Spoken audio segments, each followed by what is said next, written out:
আমার নিমাই প্রতিদিন বাজারে যেত। ভালো করে একটু আস্বাদন করবেন, ভালোবাসাটা কেমন করে করতে হয় ভগবানের সঙ্গে। ভগবান ভক্তির কাছে বলেনি বাবা আমার শ্বেত পাথরের মন্দির গড়ে দে, ভগবান ভক্তির কাছে বলেনি আমায় রজনীগন্ধার মালা দিয়ে ভালো করে সাজা, বলেনি দামি দামি স্বর্ণ অলংকারে আমায় ভূষিত কর। ভগবান ভক্তির কাছে কি চাই দেখো। নবদ্বীপের মাটিতে আমার নিমাই প্রতিদিন বাজারে যেত, প্রতিদিন। যেমন অনেক অনেক ভক্তদের দেখবেন অভ্যাস আছে বাজার করুক বা না করুক, কিন্তু সকাল হলে হাত মুখটা ধুইয়ে বাবা বাজারে যায়। তো নিমাই বাজারে যেত, আর বাজারে গিয়ে নিমাইয়ের খুব প্রিয় খাবার সবজি বাজারে গিয়ে বাবা ওই থোর, কচু, কলা, মোচা, ডুমুর, এগুলো আমার নিমাইয়ের খুব প্রিয়। মানে যেগুলো আমাদের খুব একটা পছন্দ নয় মা, দেখবেন ডুমুর গাছে পড়ে আছে রাস্তার ধারে, সেগুলো কিনে খাবো না, কিন্তু বাবা যে ফুলকপির কত করে এখন দাম সেইগুলো কিনে কিনে খাবো। যেগুলো শরীরে উপকার হবে সেগুলো খাবো না। ওই থোর, কচু, কলা, মোচা এগুলো ভালো জিনিস, কিন্তু আমাদের পছন্দ নয়। বেশিরভাগ মানুষ বলবে পছন্দ নয়, কিন্তু এগুলো আমার নিমাইয়ের খুব প্রিয়। তা প্রতিদিন ওই সবজি বাজারে গিয়ে বাবা বাজার করে নিমাই। আর বাজার করতো কার কাছ থেকে? একজনের কাছ থেকে, যিনি হলেন নবদ্বীপে শ্রীধর পণ্ডিত। এই শ্রীধর পণ্ডিতটা কে জানো? বৃন্দাবনে ভগবান কৃষ্ণচন্দ্রের 24 জন বন্ধু, 24 জন বন্ধুর মধ্যে একজন বন্ধু ছিল যার নাম হচ্ছে মধুমঙ্গল। এই মধুমঙ্গল হচ্ছে নবদ্বীপের মাটিতে শ্রীধর পণ্ডিত। তা শ্রীধর বড় গরিব মা, বড় কাঙাল। মানে এতটাই গরিব, মানে সবজি যে বিক্রি করবে বাবা তার তো কিছু পুঁজি দরকার, বাজার থেকে কিনতে হবে, তবে একটু লাভে বাজারে বসে বিক্রি করবে। তার শ্রীধর যে বাজার থেকে সবজি কিনবে সেই অর্থটা তারও নেই। তো কি করতো জানো? ওই রাস্তাঘাটে ওই থোর, কচু, কলা, মোচা এইগুলো তো আর পুঁজি লাগে না, এইগুলো তুলে তুলে বাজারে একটা জায়গায় বসে থাকতো। আর আমার নিমাই প্রতিদিন ওই শ্রীধরের কাছ থেকে বাজার করত। তা মাসের পর মাস বাজার করছে। একদিন শ্রীধর প্রশ্ন করেছিল, নিমাই তুমি থেকে বাজার করে নিয়ে যাও, ও নিমাই আমায় পয়সা দেবে না? সংসার চালাবার জন্য তো বাজারে বসা, তা তুমি যদি আমার কাছ থেকে রোজ বাজার করে বাকি করে নিয়ে যাও, তা আমার পয়সা যদি না দাও তাহলে আমার সংসার চলবে কি করে? ভগবান মনে মনে হেসে উঠল, হাই রে, কার কাছে কে পয়সা চাইছে? যিনি বিশ্বের স্রষ্টা মালিক ভগবান, তার কাছে শ্রীধর চাইছে, পয়সা দেবে না নিমাই? তা নিমাই বলছে, শ্রীধর আমি কথা দিলাম, তুমি লিখে রাখো, আমি সুদে আসলে একদিন আমি সব তোমার মিটিয়ে দেব। তুমি ভালো করে হিসেব করে রেখে দাও, সুদে আসলে আমি সব তোমায় দিয়ে দেব, কিন্তু আজকের আমি দেব না। তারপরেই তো নিমাই 24 বছর বয়সে সন্ন্যাস নিল। আর সন্ন্যাস নিয়ে যখন চলে গেল না, শেষ সময়, অন্তিম সময়টা ছিল জগন্নাথ ধাম, পুরী ধাম। 3.5 জন ভক্ত, স্বরূপ দামোদর, রাই, রামানন্দ আর শিখি মাইতি। আর শিখি মাইতির একটা বোন ছিল যার নাম হলো মাধবী দাস। 3.5 জন ভক্তকে নিয়ে মহাপ্রভু শেষ সময়টা ওই গম্ভীরায় কাটাতো, যেটা নবদ্বীপ পুরী ধামে গেলে দেখবেন রাধাকান্ত মঠ, সেইখানে প্রভু আমার শেষ সময়টা কাটিয়েছিল। তা প্রভু আমার নবদ্বীপে থেকে যখন ওই পুরী ধামে গেলে, পুরী ধামে গিয়ে বাবা সিদ্ধান্ত নিয়েছিল আমি বৃন্দাবন যাত্রা করব। তা পুরী ধাম থেকে বৃন্দাবনে যাবে, তো নবদ্বীপবাসীদের খবর দিয়েছে তোমরা একবার করে আমায় দেখে যাও, আমি বৃন্দাবন যাত্রা করব। তা যখন নবদ্বীপবাসীরা খবর পেল মা, সঙ্গে সঙ্গে নবদ্বীপের মানুষরা নিমাই যেটা যেটা খেতে ভালোবাসে সবাই নিমাইকে খাওয়াবে বলে সবাই দল বেঁধে যাচ্ছে খাবার নিয়ে নিমাইকে খেতে দেবে। শ্রীধর যখন সংবাদটা পেল বাবা, অনেক দেরি হয়ে গেল। আর শ্রীধর এতটা গরিব ছিল, বাড়িতে কিছু নেই যে নিমাইয়ের জন্য নিয়ে যাবে। গরিব এত কাঙাল। তা সবাই যখন ভালো ভালো খাবার নিয়ে যাচ্ছে, শ্রীধর কি নিয়ে যাবে জানো? বাড়িতে কিছু ছিল না, শুধু ছিল মা গাছে একটা মোচা হয়েছিল। তা গাছের মোচাটা কেটে নিয়ে শ্রীধর কি করেছে, রান্না যে করবে, আর মোচা তো আমানি করতে গেলে, মোচা রান্না করতে গেলে সময় লাগবে, তো তাড়াতাড়ি করে ওই কাঁচা মোচাটা পুটলিতে করে বেঁধে ছুটতে ছুটতে, তখনকার দিনে গাড়ি ঘোড়া নয়, পায়ে হেঁটে নবদ্বীপ থেকে যাচ্ছে পুরীধাম। আমাইরা ভালোবাসা দেখো, ভগবানের প্রতি প্রেমটা লক্ষ্য করে, কতটুকু ভালোবেসেছো ভগবানকে যে ভগবান তোমার কাছে আসবে, কতটুকু কৃষ্ণ বলে কেঁদেছো কৃষ্ণের দেখা পাবে, কতটুকু তুলসী তলায় জল দিয়েছো যে তুমি কৃষ্ণ কৃপা পাবে। ভালোবাসা কি করে করতে হয় শিখে নাও। এই ভক্তদের কথাগুলো আমাদের শ্রবণ করলে বাবা চেতনা বাড়ে, প্রেম ভক্তি বাড়ে। এই জন্য তো কীর্তন, সমাজ যাতে তৈরি হয়। তেইবার শ্রীধর ওই কাঁচা মোচাটা নিয়ে ছুটতে ছুটতে জগন্নাথ ধাম পুরী ধামে গেছে। ঠিক আজকের আমি যেমন কীর্তন গাইছি, আমার নিমাই দাঁড়িয়ে হরিনাম করছে, হাজার হাজার লাখ লাখ ভক্তরা বসে আছে। নবদ্বীপ থেকে হাজার হাজার ভক্তরা ছুটে গেছে নিমাইকে দেখবে বলবে। আর শ্রীধর পণ্ডিত বাবা একাধারে নিরজনে ওই মোচার পুটলিটা নিয়ে বসে আছে। দেখবেন যারা ভজন জগতে গেছে, যারা ভক্তি জীবনে একটু একটু উপরে যান, তাদের কিন্তু বাবা লোকালয় আর ভালো লাগে না।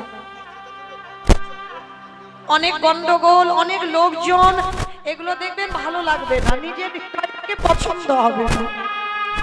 আর ভক্ত যারা হয় তারা দেখবে বাবা একাকী হতে চায়, নিরজনে একটু বসতে চায়। যেখানে গন্ডগোল সেখানে তাদের পছন্দ হবে না। আর শ্রীধর কি করেছে, এত লোকজন, নিমাইকে দেখা যাচ্ছে না, শ্রীধর দূরে দাঁড়িয়ে একাকী বসে বসে ওই মোচাটাকে বুকে নিয়ে কাঁদছে। গৌরহরি, তোমাকে তো দেখবার সুযোগ নেই আমার, এত লোক আমি দেখবো কি করে তোমার। কিন্তু মাইরা, ভগবানকে তুমি দেখতে পাচ্ছ না, ভগবান কি তোমায় দেখতে পাচ্ছে না? অনেক অনেক দেখবেন মঠ মন্দিরে যাবেন, দেখবেন মন্দিরের দরজা বন্ধ হয়ে গেছে, হয়তো মধ্যাহ্নকালে গেলেন, সেই সময় মন্দিরের দরজা বন্ধ, তা বলে কি তুমি প্রণাম করবে না? কি গো, তুমি প্রণাম করছো, তুমি দেখতে পাচ্ছ না, সে কি দরজার ভিতর থেকে দেখতে পাচ্ছে না? অবশ্যই দেখতে পাচ্ছে। ওই জন্য সে দরজা বন্ধ থাকুক আর যাই থাকুক, প্রণাম করতে ভুলো না, কারণ আমি দেখতে পাবো না, সে তো আমায় দেখতে পেয়েছে যে আমি তার কাছে এসেছিলাম, তাকে প্রণাম করেছিলাম। তো শ্রীধর দূরে দাঁড়িয়ে দাঁড়িয়ে কাঁদছে, আর আমার নিমাইয়ের চরণ দুটো জলে ভেসে যাচ্ছে। ভক্ত কত দূরে কাঁদছে, ভগবানের চরণ ভেসে যাচ্ছে। আমার নিমাই দাদা নিতাই চাঁদকে ডেকেছে, দাদা যাও, আমার ভক্ত দূরে দাঁড়িয়ে দাঁড়িয়ে কাঁদছে। কে গো মাইরা, যারা ভক্ত হয় তারা কোনোদিন চায় না, কখনো চাইবে না। যেমন পৃথিবীতে একজন ভক্ত ছিল বাবা, যিনি হচ্ছেন মাধবেন্দ্র পুরী, যার জন্য গোপীনাথ ক্ষীর কইল ছুটি। যারা যাবেন ওই পুরীর মন্দিরে যেতে গিয়ে পড়ে বাবা রেমুনা, অনেকে গেছেন হয়তো, কই কে কে কে গেছেন একবার হাত তুলে বলতে পারবেন রেমুনায় আমার গোপীনাথকে দর্শন করেছেন? ক্ষীরচোরা গোপীনাথ এই কজন। কিন্তু পুরী ধামে যদি বলি বাবা, এক্ষুনি সব গটগট করে হাত উঠে যাবে। রেমুনায় কারা কারা গেছেন তখন হাত উঠছে না, এটাই বাস্তব, হয় না বাবা? আসল আসল জিনিসগুলো দেখবার মতো সঙ্গ মেলে না, সময় পান না, আর সেই সঙ্গে যান না, তাই দেখতে পান না।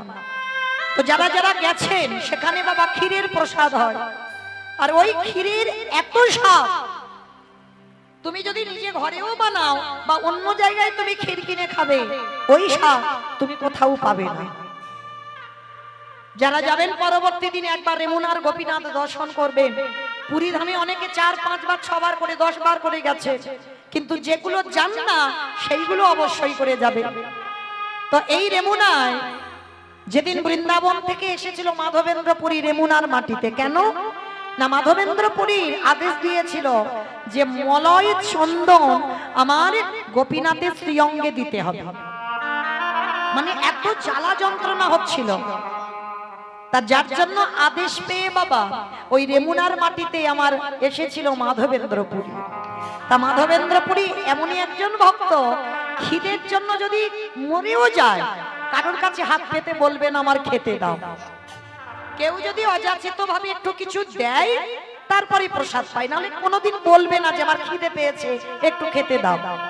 তা মাধবেন্দ্রপুরী গাছতলায় বসে আছে বাবা, দল বেঁধে ভক্তরা যাচ্ছে সবাই আমার গোপীনাথজিকে দর্শন করতে।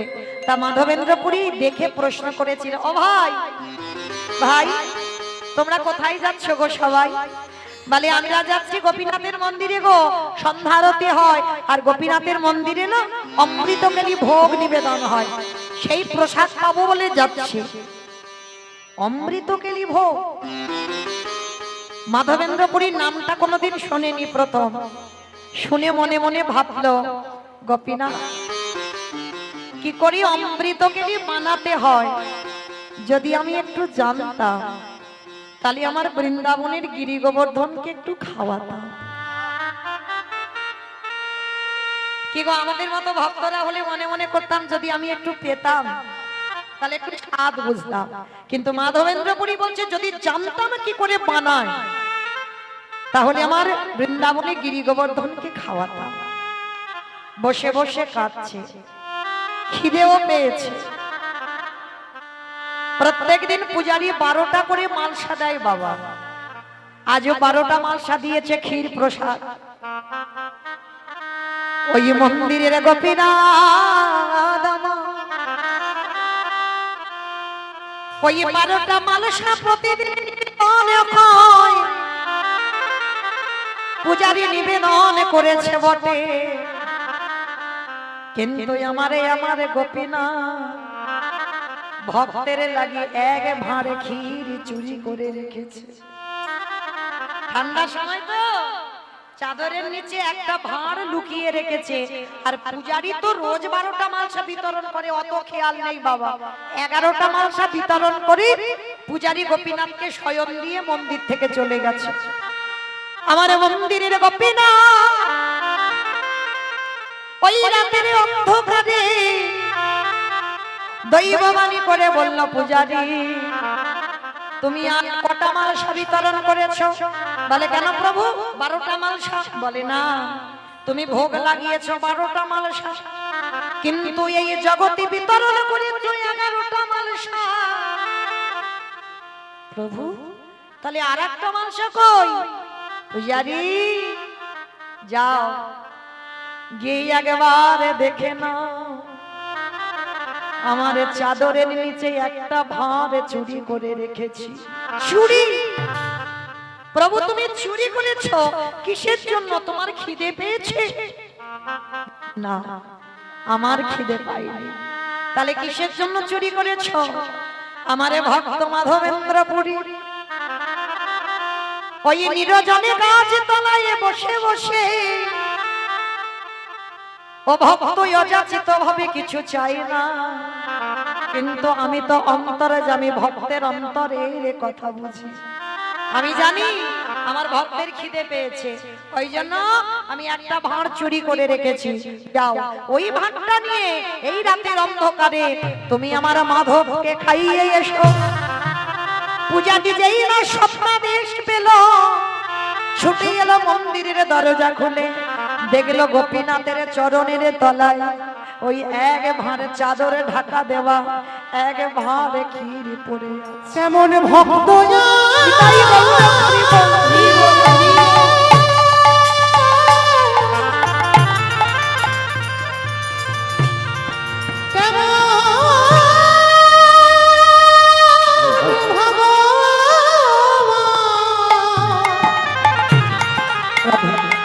আমি এমন ভক্ত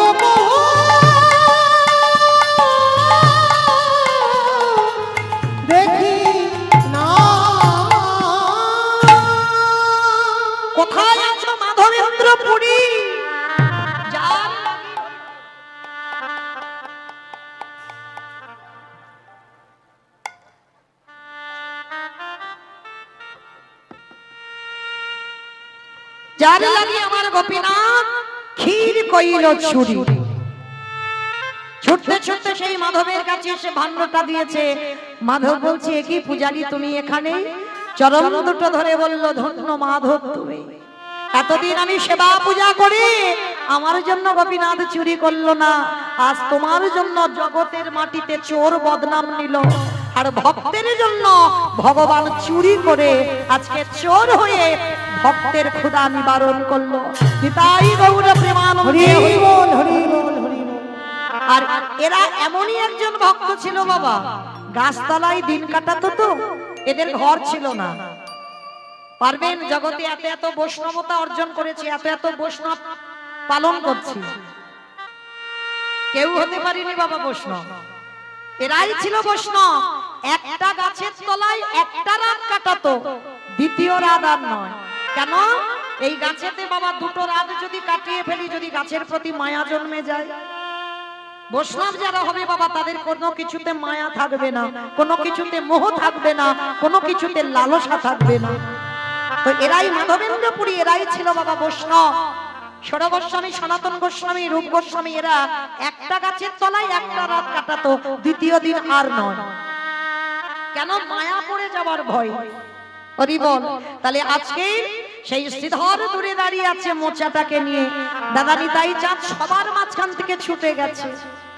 ও মাইরা, এই সামনে বসতে লাগে না, যে ভগবানের সামনে বসলে আমার ভগবান দেখতে পাবে, আর আমি দূরে থাকলে ভগবান দেখতে পাবে না।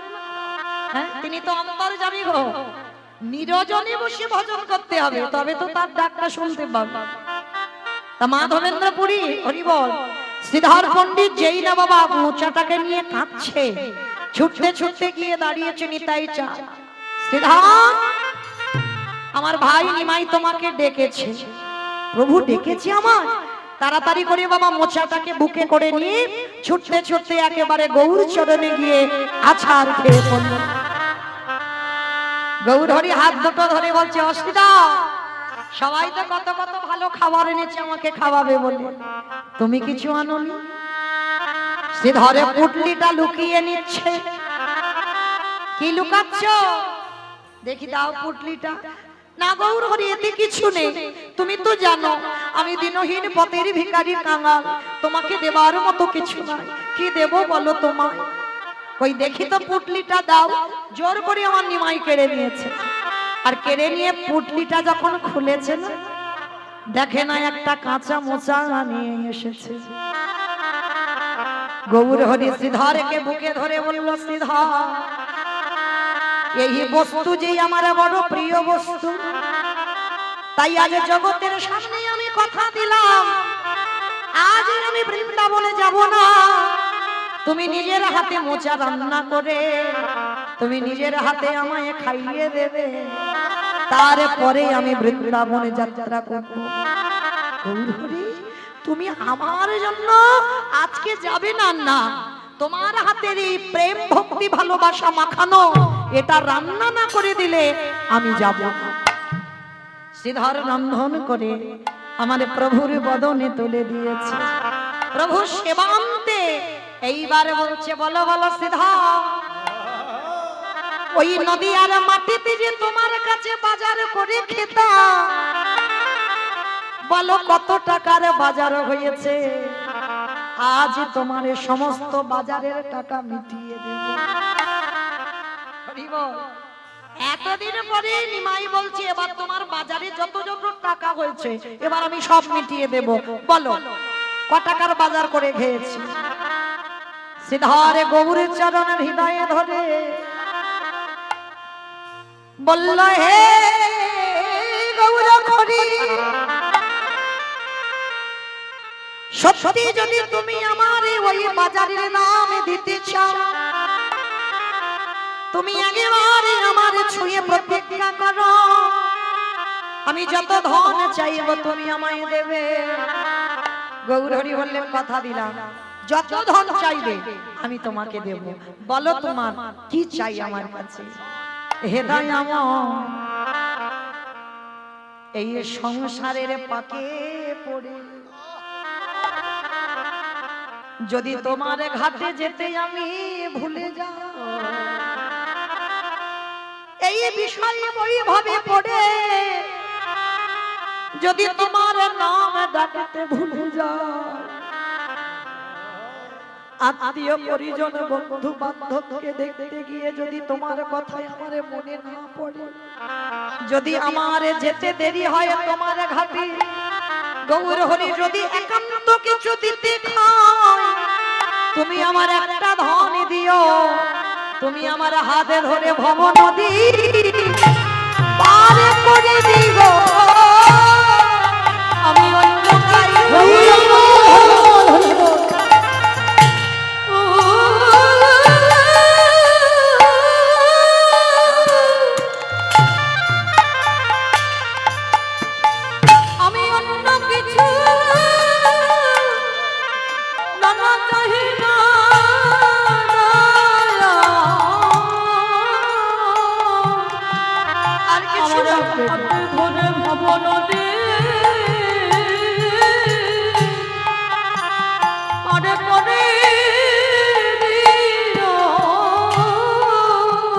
গৌরহরি বললেন অগস্তিধ ওই সংসারে থেকে দেহ সংসারে দিয়ে যদি মনটা ঠিক ঠিক গৌর চরণে রেখে দিতে পারো, আমি তোমার সামনে দাঁড়িয়ে কথা দিলাম, তোমারই আমি ভব নদী আমি করে দেব।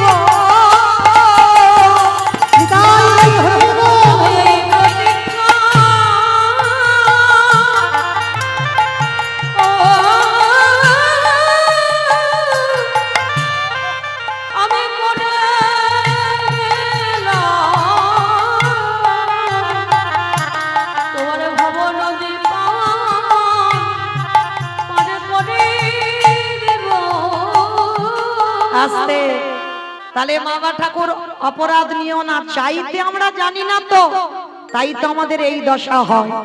জানেন ওই মহাভারতে অন্ধ ধৃতরাষ্ট্র যেদিন 100 সন্তান হারিয়ে বাবা ওই যুধিষ্ঠির অন্নে প্রতিপালিত হচ্ছিল, মানে আজকের এরা 5 ভাই এরা জীবিত, আর ধৃতরাষ্ট্রের 100 ছেলে বাবা প্রাণ হারিয়েছে।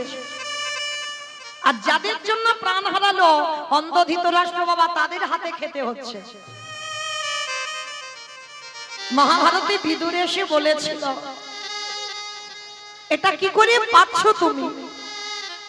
যাদের জন্য তোমার সন্তান হারালো, যাদের জন্য সন্তান হারিয়ে একাকী হয়ে গেলে, এখনো ইচ্ছা হচ্ছে এই অট্টালিকাতে থাকতে, এখনো ইচ্ছে করছে তোমার ওদের এই রাজপ্রাসাদে বসে রাজভোগ সেবা করতে। এতটুকু কি হৃদয়ের ত্যাগ আসেনি যে যাদের জন্য আজকের আমার 100 ছেলে চলে গেল, আমি কিসের জন্য এই অট্টালিকাতে আমি থাকবো? সব ত্যাগ করে দাও। তা বিদুরের কথাগুলো বাবা অন্ধ ধৃতরাষ্ট্র শুনেছিল। আর প্রত্যেক দিন যুধিষ্ঠির মহারাজ তো বড় ধার্মিক, এতটুকু সময়ের জন্য বাবা জ্যাঠামশাইকে বুঝতে দেয়নি যে তার 100 ছেলে আর নেই। মানে যুধিষ্ঠির এতটা যত্নে রেখেছিল যাতে বুঝতে না পারে যে আমার জ্যাঠামশাইয়ের নিজের 100টা ছেলে নেই। যত্ন আহ্বান নিজের হাতে যুধিষ্ঠির করত। তো আজকে যুধিষ্ঠির বাবা সন্ধ্যাবেলায় জ্যাঠামশাইকে খেতে দিতে এসেছে। জেঠু, ও জেঠু ঘুমাচ্ছ? জেঠিমা জ্যাঠামশাই বসে আছে। যুধিষ্ঠির এসে পাত্র দুটো দিয়েছে, জেঠু প্রসাদ পাও। এতদিন যে কথা বলেনি ধৃতরাষ্ট্র এবার বলছে, খোকা একটা জিনিস চাইবো, আজকের একটু দিবি বাবা? বলো জেঠু। তুমি যদি বলো আমার প্রাণ দিয়ে দিতে, আমি কথা দিলাম, আমি তোমার সামনে দাঁড়িয়ে আমি আমার প্রাণ দিয়ে দেব। বলো তুমি আমার কাছে কি চাও? আমি জানি জেঠু তোমার কষ্ট, আমি বুঝি, আমি অনুভব করি। বলো। না রে বাবা, তোর প্রাণ দিতে হবে না, কারণ তুই চলে গেলে কি আমায় দেখভাল করবে? শোন না, তোদের কাছে তো কৃষ্ণ থাকে, একবার মায়েরা কথা নয়, এই জায়গাটা খুব মন দিয়ে শুনবেন। অন্ধ ধৃতরাষ্ট্রের শেষ পরিণতির কথাগুলো যুধিষ্ঠিরকে বলছে, একবার তোদের সঙ্গে তো কৃষ্ণ থাকে, কৃষ্ণকে একবার আমার কাছে আসতে বলবি বাবা। যুধিষ্ঠির বলছে, ঠিক আছে জেঠু, আমি কথা দিলাম, আমি গিয়ে কৃষ্ণকে বলবো যে আমার জেঠু তোমাকে একটু দেখতে চেয়েছে, তুমি যাও। অমাইরা এদিকে এদের কথা হচ্ছে আর ওদিকে তো ভগবানের কানে চলে গেছে আওয়াজ। অনেক অনেক ভক্তরা ভগবানের কাছে মানত করে না, যারা মূর্খ বাবা তারা ভগবানের কাছে মানত করে, জ্ঞানী ভক্তরা জীবনে ভগবানের কাছে কোনোদিন মানত করে না। ভালো করে আপনাদের বিবেক কি বলে, ভগবানের কাছে মানত করতে লাগে? তিনি যদি অন্তর্যামী হয়, তুমি মনে মনে কি বলছো সেটা ভগবান শুনতে পায় না? তাহলে কিসের জন্য ঝোড়া ঝোড়া কথা বলতে হবে? ঠাকুর আমার ছেলের যেন ভালো হয়, আমার স্বামী যেন ভালো হয়, আমার ছেলের যেন রেজাল্ট ভালো হয়, একটা চাকরি যেন পায়, আমার বউ যেন ফিরে আসে, বলে না? মানত করে না কেন? মানত করবো কেন? মনের কথা সে তো সব জানে, বলার কেউ দরকার নেই, শুধু ডাকার মতো ডেকে যাও। তুমি যদি প্রকৃত ধর্মকে আঁকড়ে ধরো, স্বয়ং ধর্ম তোমারে রক্ষা করবে। তুমি যদি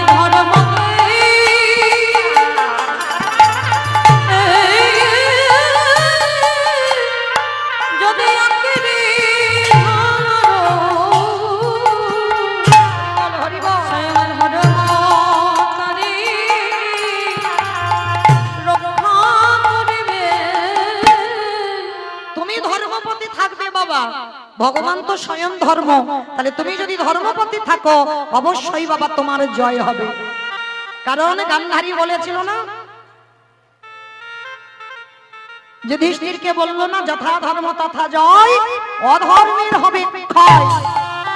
তোমার যদি প্রকৃত ধর্মপথ থাকে তুমি জয়ী হবে, আর যদি তুমি অধর্মের পথে থাকো তোমার বিনাশ অনিবার্য হবে।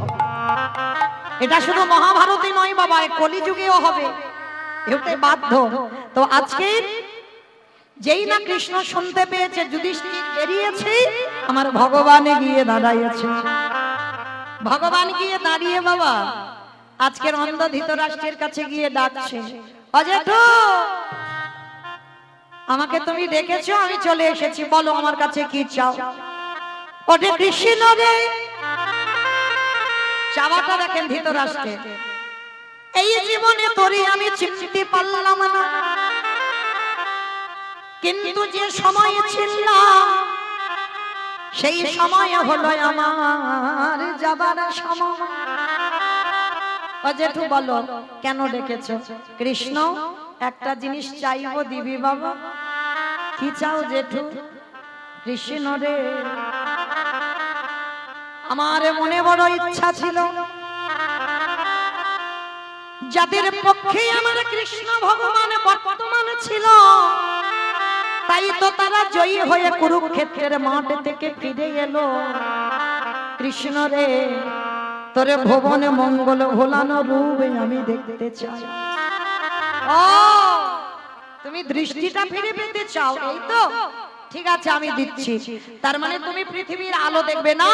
পৃথিবীর আলোর জন্য নয়, যার সঙ্গে আমার 5টা ছেলে ছিল, একবার আমি তার রূপে দর্শন করব। ঠিক আছে, আমি দিচ্ছি, এক্ষুনি দেব। এইবারে ভগবান করুণার হাত নিয়ে যেই না অন্ধ ধৃতরাষ্ট্রের চোখে বুলিয়ে দিল, ধৃতরাষ্ট্রের দৃষ্টি শক্তি ফিরে পেল, সাক্ষাতে দর্শন করল আমার কৃষ্ণ দয়াময় দাঁড়ায় আছে। দর্শন করা মাত্র কৃষ্ণ আর একটা জিনিস চাইবো, দিবি বাবা? কি জিনিস জেঠু? এই তো চোখ চাইলে চোখ দিলাম, দৃষ্টি দিলাম, আলো বাতাস দেখলে আবার কি দেখবে? কৃষ্ণ রে, আর একটা জিনিস বলো, কি জিনিস? দে দে আমার অন্ধ করে আমার মন নয়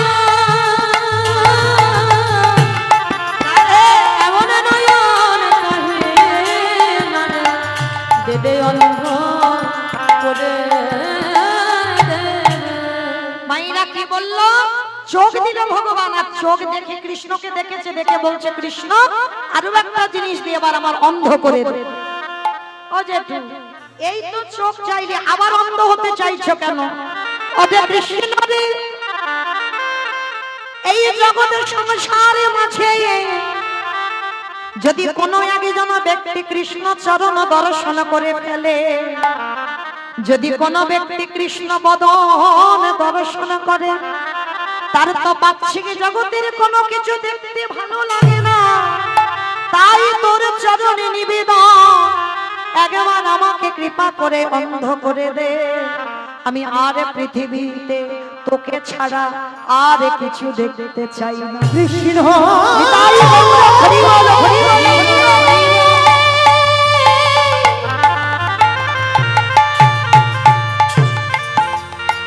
ওরে তুই নাকি ভক্তে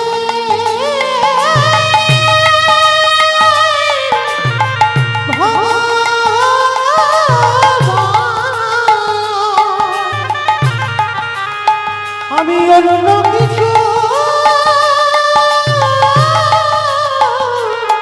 চাহি না। সেই অন্ধ ধৃতরাষ্ট্র শেষের সময় আজকের বাবা সর্বস্ব ত্যাগ করে আজকের চলে গেল বনবাসে। আর সহধর্মিনীর কর্তব্য কোনো কৈফিয়ত নয়। হরি বল।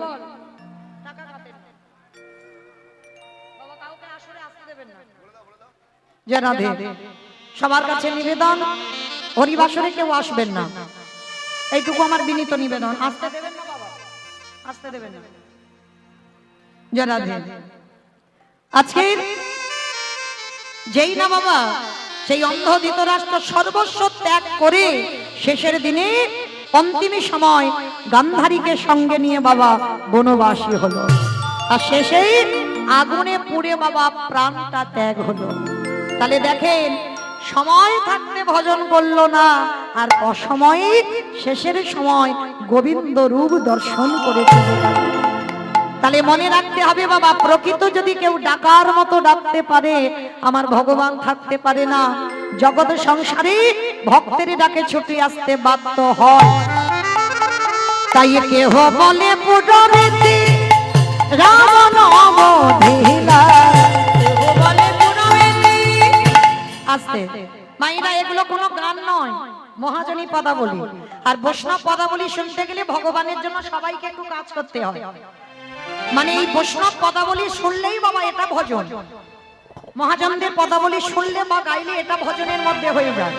তাহলে আজকের আমরা সবাই বাবা আজকের ভজন শ্রবণ করছি, কৃষ্ণ নাম শ্রবণ করছি, এটাও ভজন হয়ে যাচ্ছে। তাহলে কাজ তো করতে হবে। যদি আমার সঙ্গে গান গাইতে না পারেন তাহলে কাজ করতে হবে। কি কাজ? শঙ্খধ্বনি, উলুধ্বনি। আর যাদের যাদের দুটো হাত আছে, আমার আছে তো হাত, যাদের আছে কই একবার দেখিয়ে দাও। নিতাই গৌড়ে প্রেমানন্দে হরি বল, হরি বল। বেশ, কই এবার একটু উলুধ্বনি প্রেম সে। কেহ বলে পুরনীতি রাবণ অবধিলা, কেহ বলে পুরনীতি আমার বনারি।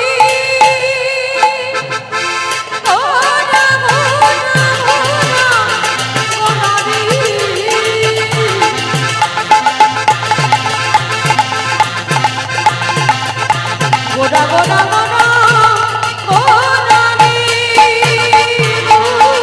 গোদানি ওই নদীর চাঁদ কোনা আমার নামে গোদা। কেহ বলে পুরনীতি রাবণ অবধিলা,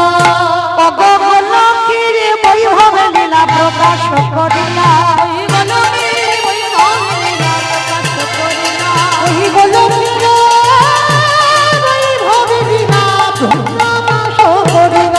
সেই রাধারে ভাবে কোদায় অবতার, রাধারে ভাবে কোদায় অবতার, শ্রী রাধারে ভাবে কোদায় অবতার, রাধারে ভাবে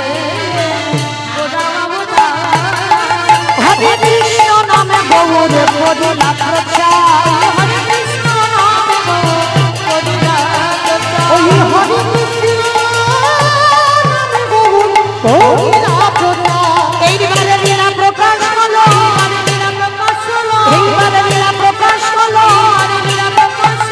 হলমের বই হবে লীলা প্রকাশ করিলা বলবীর বই হবে লীলা প্রকাশ করিলা ওই গোলকের বই হবে লীলা প্রকাশ করিয়া বাসুদেব ঘোষে কহে করি জোড়ো হা করি জোড়ো হা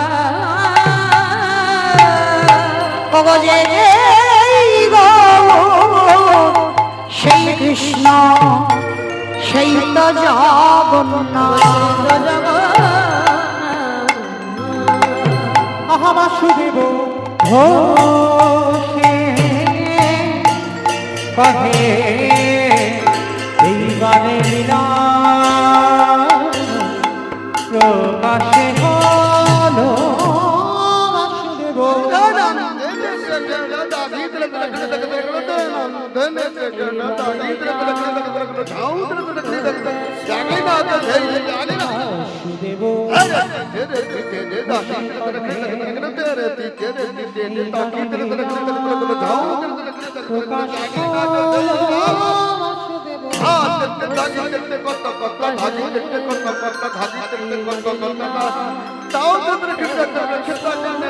প্রকাশ হলো বাসুদেব ঘোষে কহে লীলা প্রকাশ হলো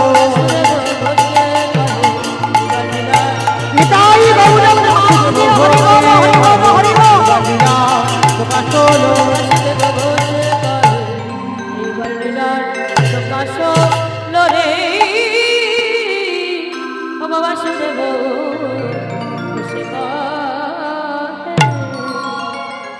জনিতাই চলুন এবার আমরা সবাই চলে যাব মধুমাস ধাম বৃন্দাবন ধাম ততক্ষণ ছিলাম নদিয়ায় বাবা আশ্রয় করলাম বিষয়ে যাব এবার সবাই আমরা একবার প্রেম সে বলেন গৌর সুন্দর কি নবদ্বীপ ধাম কি সচির নন্দন কি ধ্বনিটা হলো কি এটাও জয় বললাম ধ্বনিটা হলো কি এটা নাকি জয় মানে ভক্ত ডুবে গেছে কি বলছি আমার দিকে খেয়াল নেই মানে জয় বলছি জয় জয় বলেই যাচ্ছে আমি বললাম ধ্বনিটা হলো কি হলো না একটু প্রেম সে দাও এত জোরে জয় দেবে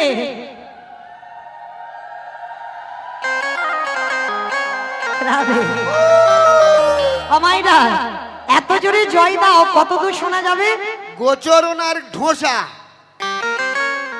যাবে গোচরণ ঘোষা যাবে বাহ মানে মনের স্পিড আছে মানে বিশ্বাস আছে এইটা থাকলেই হবে মা তাহলে চলো দেখি আমরা এই বিশ্বাসটা নিয়ে যাব ধ্বনিটা এ জন্মে যদি ঢোসা না যায় তো যাবে কোনো না কোনো জন্মে একেবারে গৌর চরণে ঢোসা যেতে হবে না যেন গৌর চরণে যায় সেইভাবে ধ্বনিটা করতে হবে ওই দেখি আমার নিতাই চাঁদ গৌর চাঁদের মতো হাত দুটো তোলো সবাই যাদের আছে তোলো যাদের নাই বলবো না সবাই হরি বল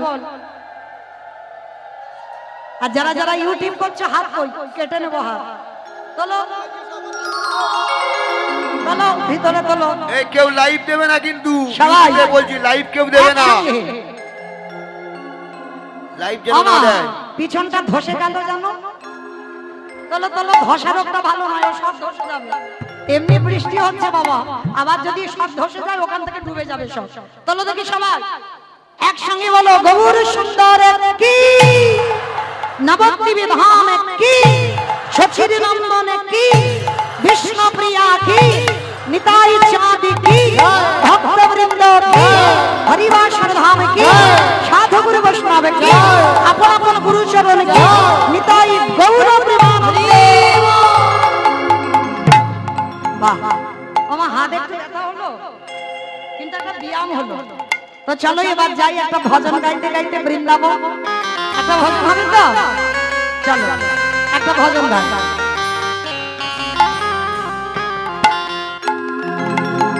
ও রাধে রসাবি मैं राधे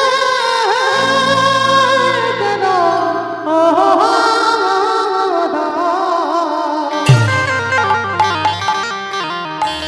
जन्म जन्म मोहे दीजियो श्री वृंदावन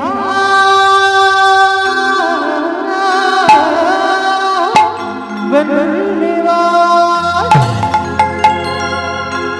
जय राधे श्री राधे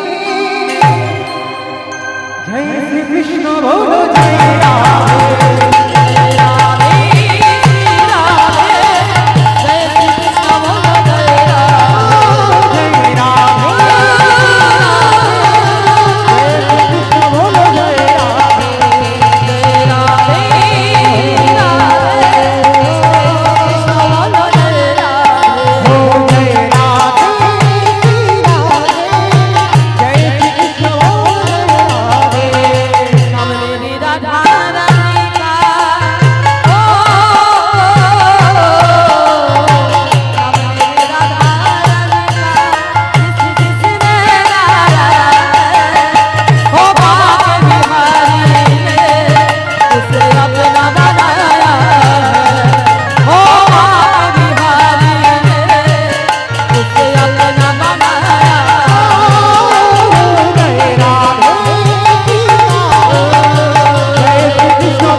সবাই যখন যাচ্ছে আর একবার এই কান মুলে বলছি মা কালীর দিব্যি আর বলবো না সবাই থেকে হাত দুটো তোলো সবাই একসঙ্গে তালে তালে করো তালে नाम मेरी राधा रानी ओ नाम मेरी राधा रानी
আরেকটু জোরে দিতে হবে আচ্ছা মা তোমাদের এই গোয়ালবেড়িয়াতে শাশুড়ি বৌমাতে ঝগড়া টগড়া হয় না আমি জানি হয় আমাদের অনেক আত্মীয় তো এদিকে খুব ভালো করে জানি আচ্ছা শাশুড়ি বৌমাতে ঝগড়া হলে যে গলাটা বার হয় একটু দাও তো দেখি একবার গলাটা ছেড়ে দাও বলো রাধা রানী কি তার মানে হয় বৃন্দাবনেশ্বরী কি যমুনা মাইয়া কি নন্দ গাঁও কি মুছা গাঁও কি বর্ষা নব কি ভক্তবৃন্দ কি হরিবাসর ধাম কি সাধুগুরু বৈষ্ণব কি আপন আপন গুরুচরণ কি নিতাই গৌর প্রেমা